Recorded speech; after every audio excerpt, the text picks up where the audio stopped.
Pour le numéro 4, complète les phrases suivantes. On va commencer par vérifier si c'est des situations de proportionnalité. Puis après ça, si c'est proportionnel, on va trouver la mesure qui est manquante. Et le premier, on dit en 24 minutes pour un déplacement de je ne sais pas combien de kilomètres correspondent à 1,5 heures pour un déplacement de 165 km. Bon, fait que ça a l'air que ça va ensemble. Fait que 165 km, c'est 1,5 heures. Nous, on va se demander le nombre de kilomètres, donc je vais l'écrire en haut aussi, pour un nombre d'heures. Sauf que là, j'ai 24 minutes. Je ne peux pas écrire des minutes ici puis des heures là. Il faudrait que ce soit des kilomètres par minute, puis des kilomètres par minute, ou des kilomètres par heure, des kilomètres par heure. Ce qui va être plus facile, je trouve, c'est de changer 1,5 heures en minutes.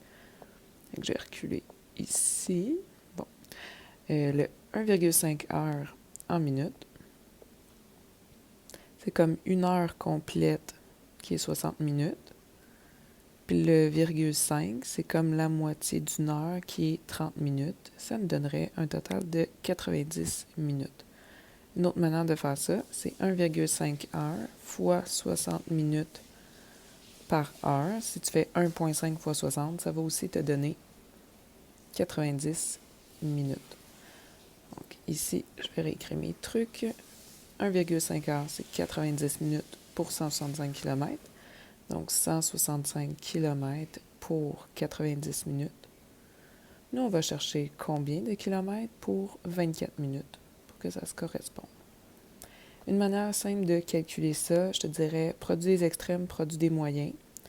Ça fait que tu vas multiplier le 165 par 24. Puis après ça, tu vas diviser par le 90 parce qu'on divise par celui qui est opposé à notre variable. Donc, si je recule, 165 fois 24, ça me donne 3960. L'autre côté, 90 fois x, c'est 90x, mais en divisant par 90, ça va me donner 44. Donc, tu n'es même pas obligé de me mettre ces étapes-là. Juste voir ta proportion. Le 165 sur 90 minutes.